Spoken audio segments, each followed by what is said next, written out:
Welcome to RAIN, the Real Estate Investor Growth Network with your hostess, Jen Josie.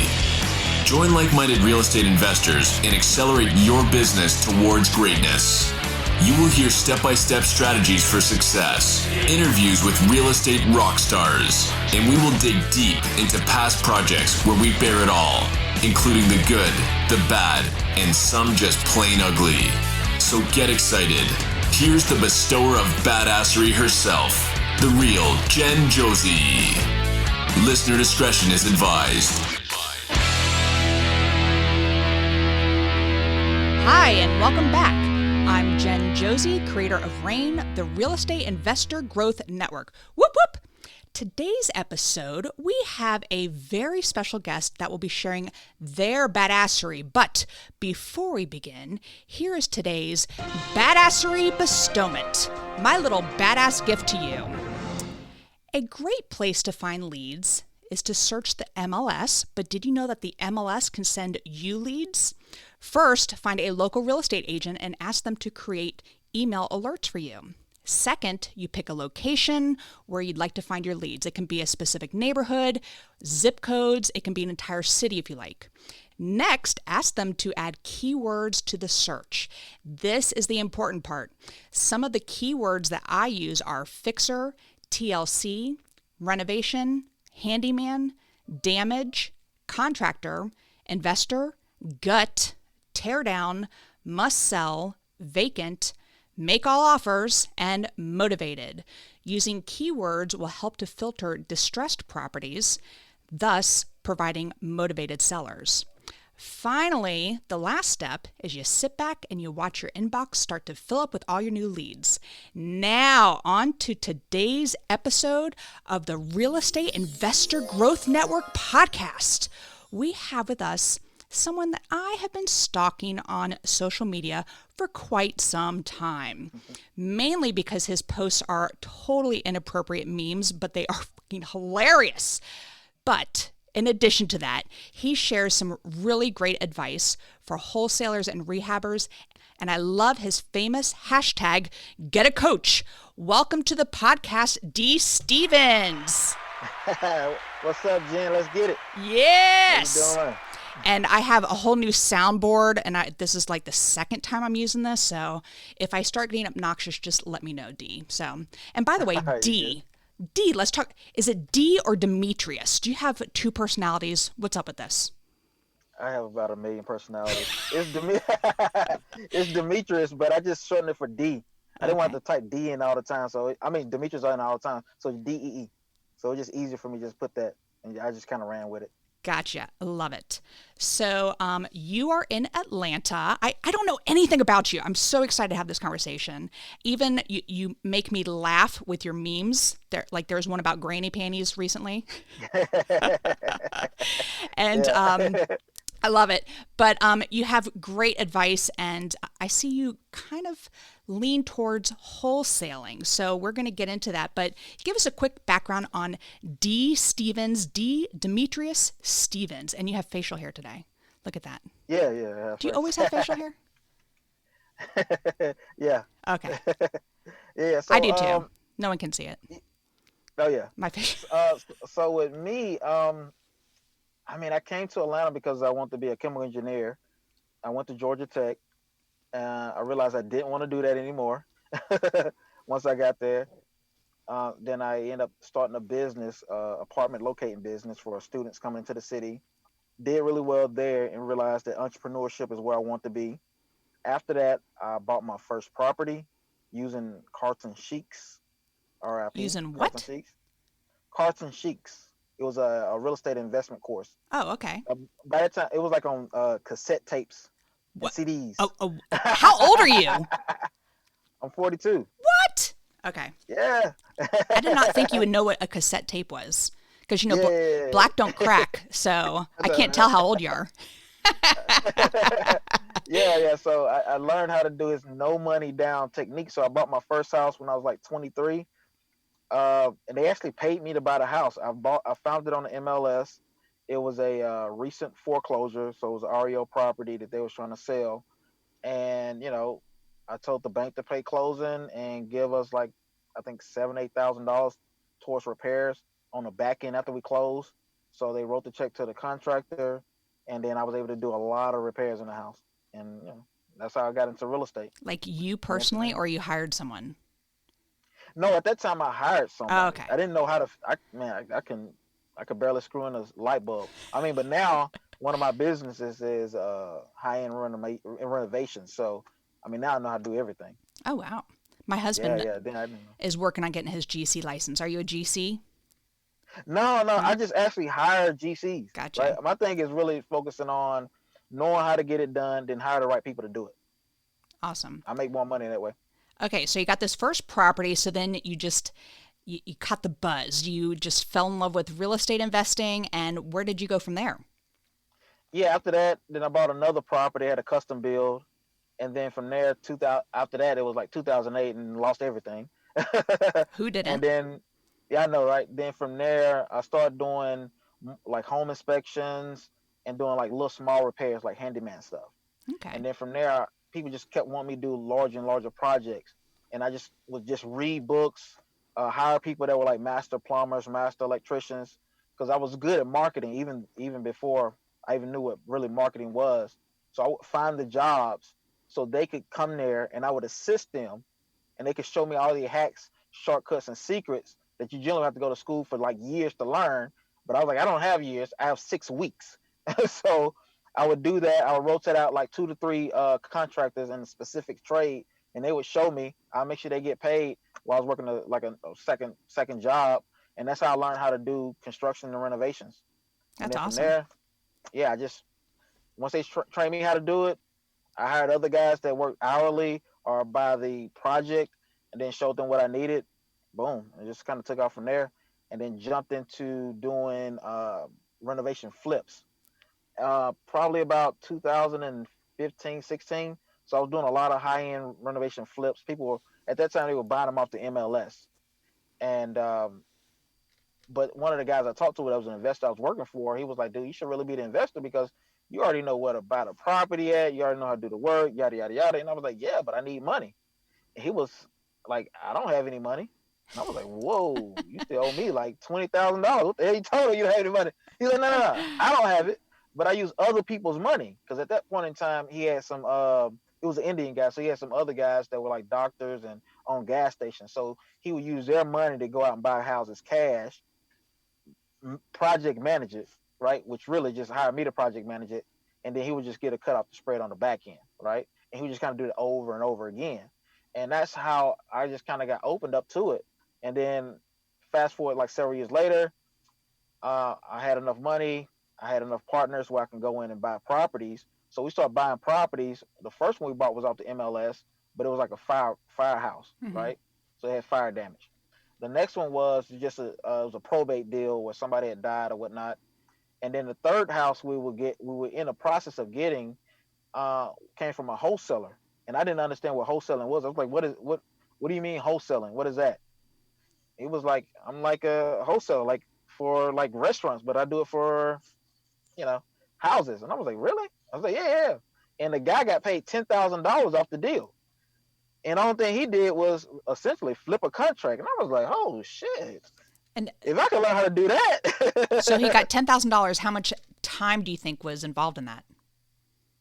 For him, he said he got it on the contract within like 2 weeks and then flipped it to us.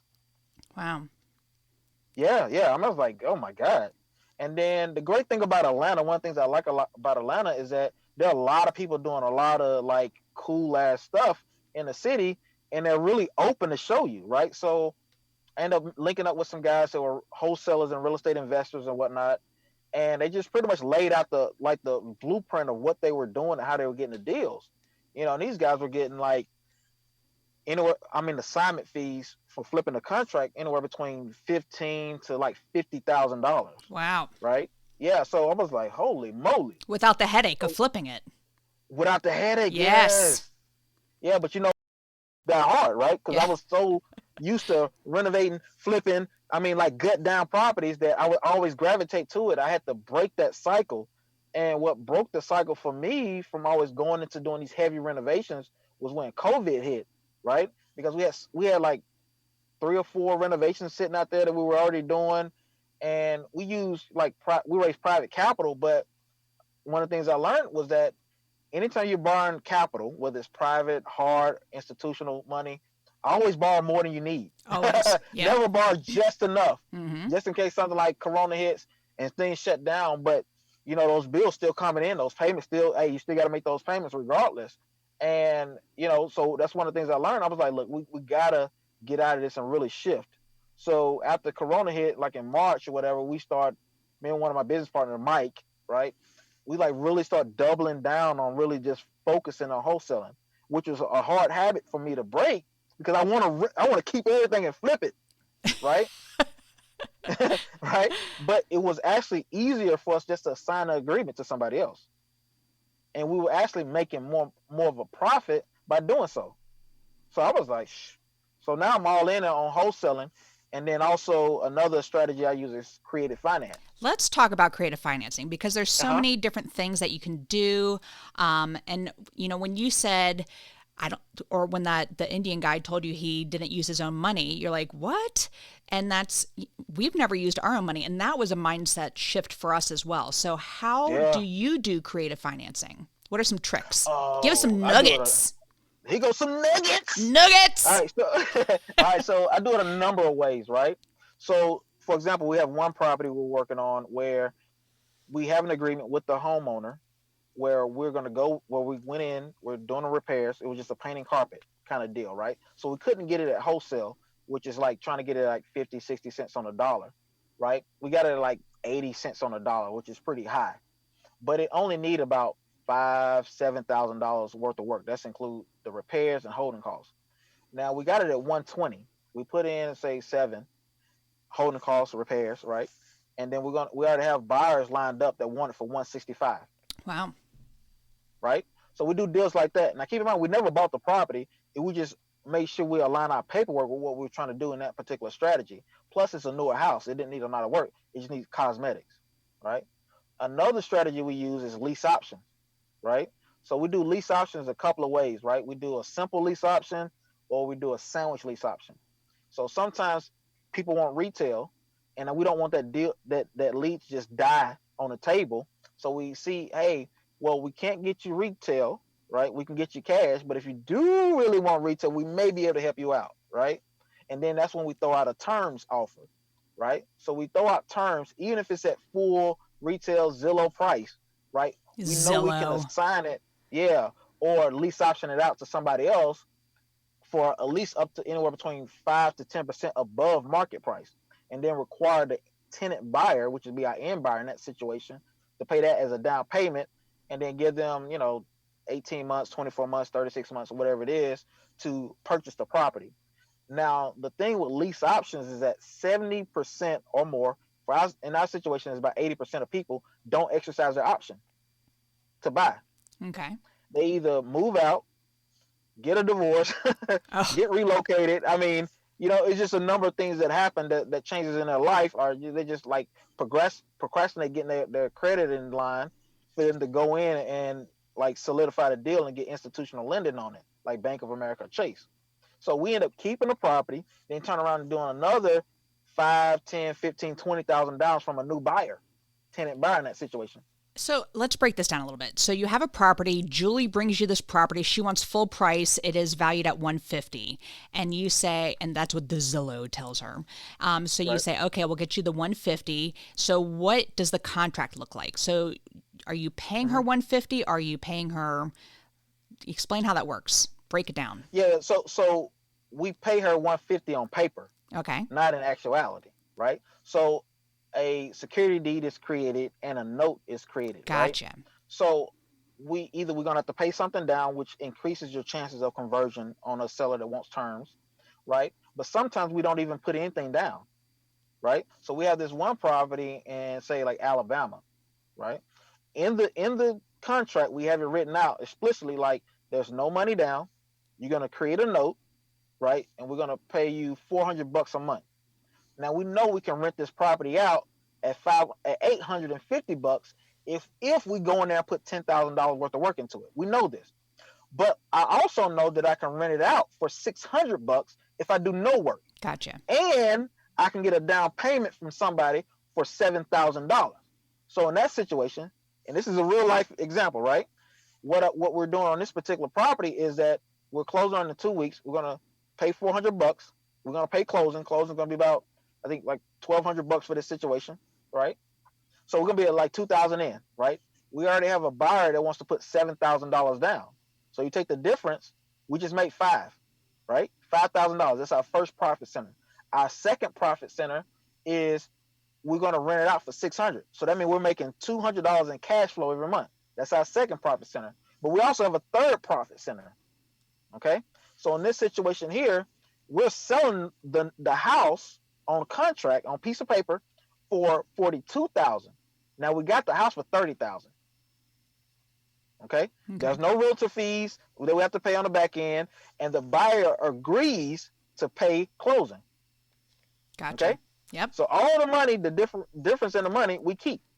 So that means we make the $12,000. That's awesome. That is awesome. And then if they decide not to buy it, then you have that deposit, and then you move on to the next one, as you were saying. Well, in this particular situation, we're doing something called a wrap. So we're going to own or finance it to them. But let's say if we want to do a lease option, right? Now we could do a lease option in this particular situation where they pay us that amount, and then if they don't exercise the option, they completely lose it. So in a lease option situation, who pays for repairs? Like, say if the AC breaks, talk to me. I see that smile. My audience can't see it, but talk to me. Who does repairs? All right, so we tell the tenant buyer that they're responsible for repairs up to $1,000. Okay. Okay. Now our deductible on our insurance is $1,000. So anything over $1,000, the insurance pays for it.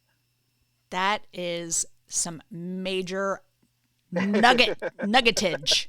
I don't even know what word I'm trying to say there. Yeah, right. That is. So, hold so on. That's how we Hold do on. repair. So I got sounds to do. That was a major nugget.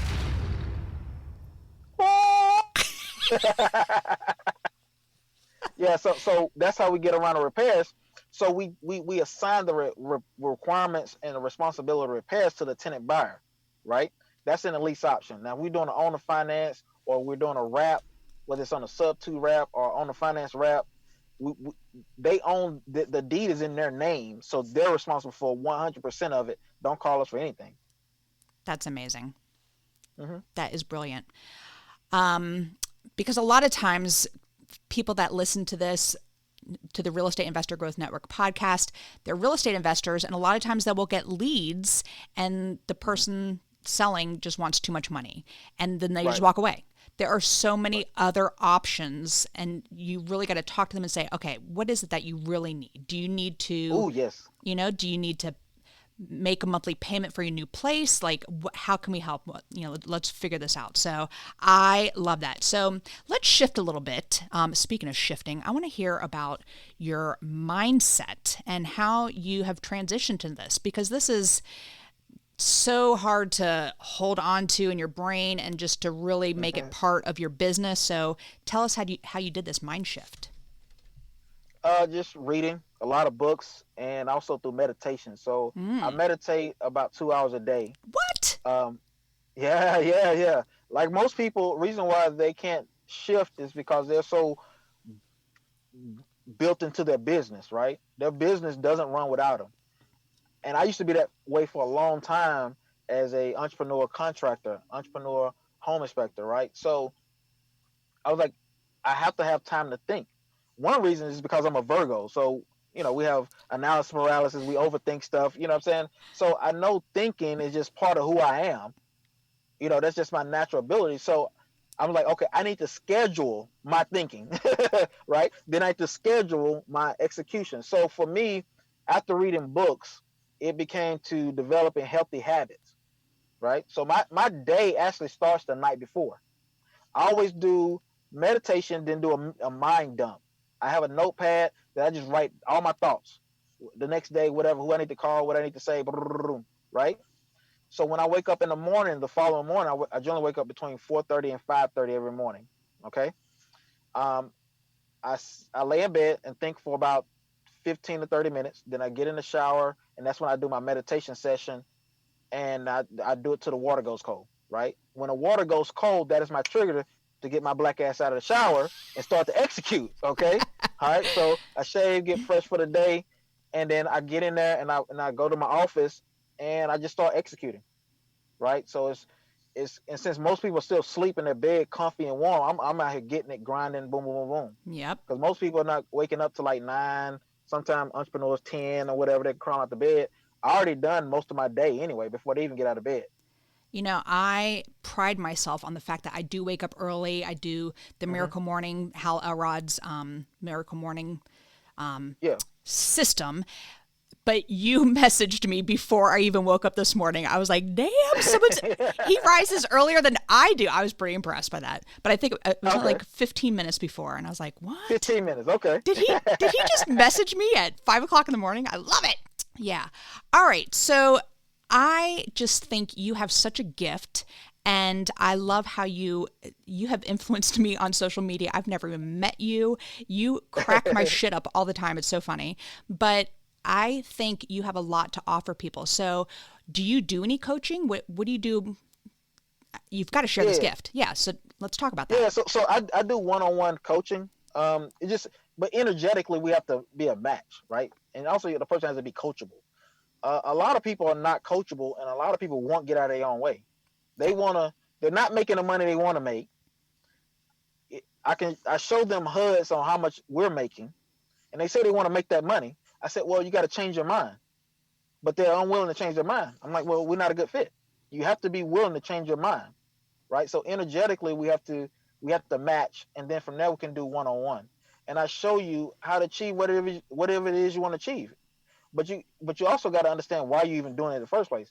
Are you doing it for yourself, for your kids, because you want freedom? I mean, whatever it is you want, let's focus on that. Then reverse engineer a process and step-by-step guide to get you to that, right?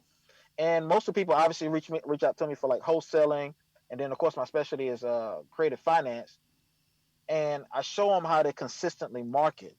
Right? Because most people, they generally fail on the front lines, doing the simple things like making sure you're making enough calls, sending enough SMS texts, right?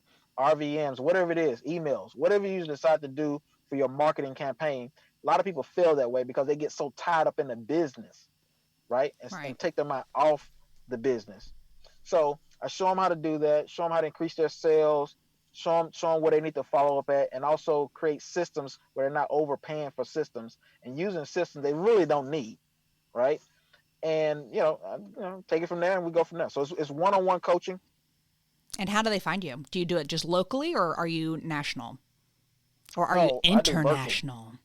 International. Actually, it's international. Yeah. Are you? I got it. Yeah, seriously. I got some people in Canada, a guy in Africa, one guy in Europe. Yeah. Nice. All right, so my model is virtual. Yeah. So drop it. Let's hear how they get in touch with you. I mean, really, just I'm on Facebook the most. So just find me, Dee Stevens, DEE, then Stevens with a V, right? Just message me, hey man, let's link up and try to do some stuff, and we can talk about pricing at that time, and what all we need to do, and see if we vibe, and if we do, let's get it cracking.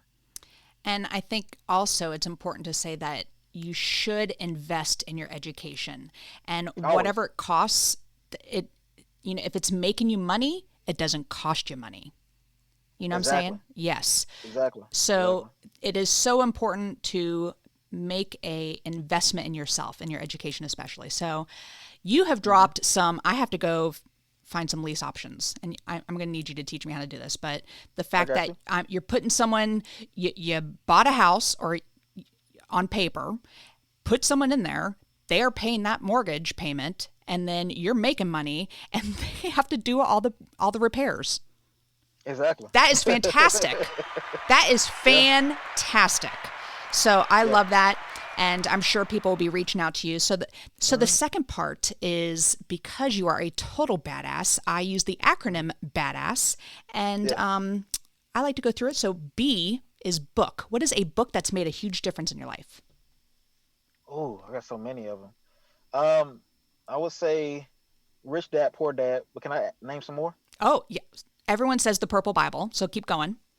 All right, yeah. So Rich Dad, Poor Dad. Think and Grow Rich, Mm. How to Win Friends and Influence People.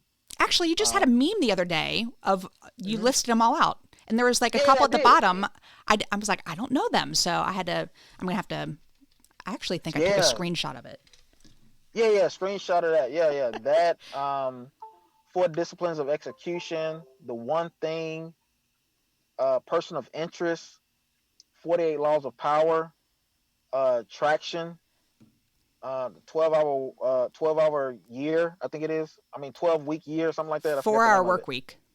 Yeah, 4 hour work week is good too, but this one is like a 12 week year or something like that. Oh, I forgot okay. the name of the book, but it's real awesome.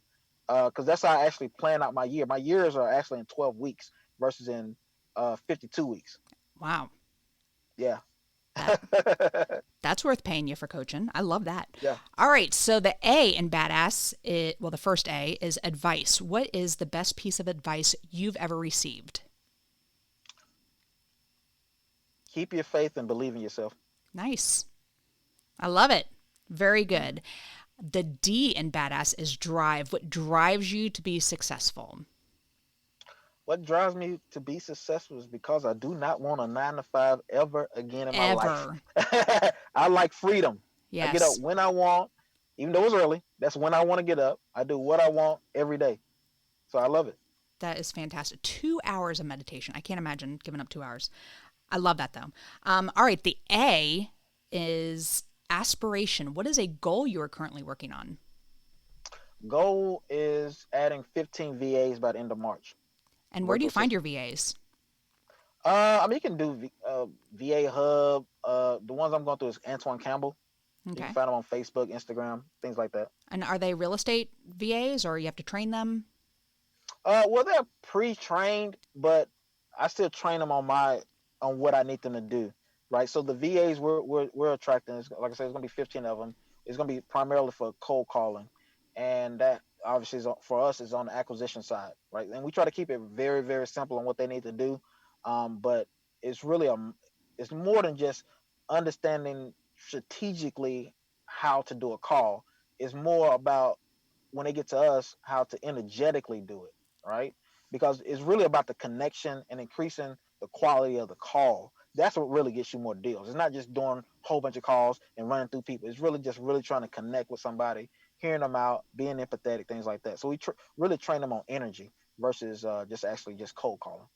So I've never done cold calling, but Hmm. we did just hire our first VA like on payroll. I've used VAs for, you know, design work and stuff like that, but this Right. is the first time we've had one on payroll and he does our ads on Facebook. He's fantastic. So I don't know why the hell I waited so long to get a damn VA. And Kyle, if you're listening, I love you. You're the best. So absolutely VAs are so important. So good for you. That's a Yes. great goal to have. All right, the first S is systems. What are some systems you have in place that help you to achieve success? Of course, we have systems as far as like technology that we leverage. I would say the best system that we really have above anything is knowing how to write a procedure. Okay. Okay, it's very important because the thing is, you really want to get to the point where you fire yourself from your job. I mean, and a lot of times, if you're going to start an investing, it's going to be a job. So between 9 and 5, you're going to be an employee of your job. Yep. And before 9, you can be the CEO. After 5, you can be the CEO. But between 9 and 5, it's really a job. Okay, if you're trying to be actively trying to search out, find deals, and make money as an investor. So the thing is, you want to be able to make money without being there. You want to be able to make money while you sleep, while you vacation. So for us, number one system is knowing how to make a procedure written down with photos, then also with the one with video, right? Because people learn different ways. And then being able to hand it off to a kid, even though we work with adults, but being able to hand it off to a kid. And if a kid can understand it, then we've done it right. If a kid that's 10 years old cannot understand it, then it's too complex and we need to redo our procedure. That's awesome. That's a great way to look at it. I'm a former middle school teacher, so Oh, there we go. it's a challenge to get those little shits to understand stuff. So anyway, Yeah. yes. So that is a definite good benchmark. All right. The last S is success. What does success mean to you?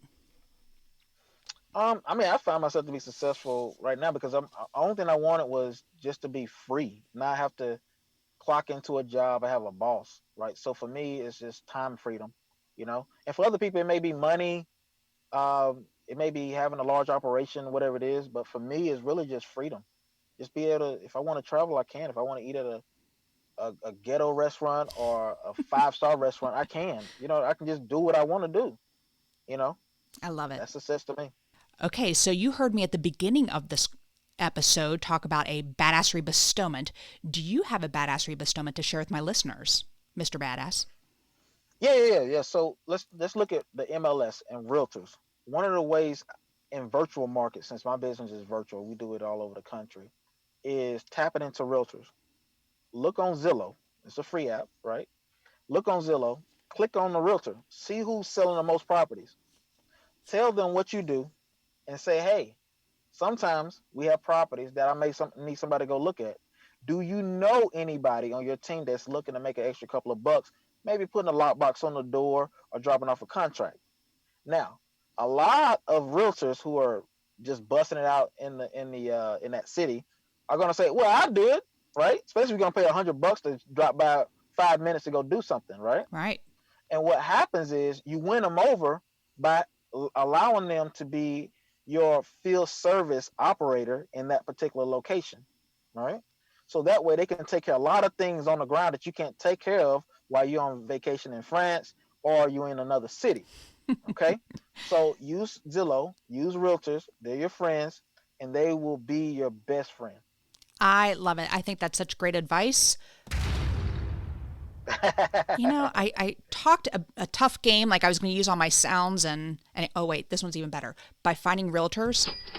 That was a good one. Cha-ching. That's good. All right. Yep. So to find Dee, look him up on Facebook. It's Dee Stevens with a V. And he's hysterical, by the way. And come to find out you're Virgo because I do see all your posts about the horoscope signs. Yeah. Because I'm Gemini, true Gemini, multiple personalities. Yep. It explains a lot, doesn't it? So yeah.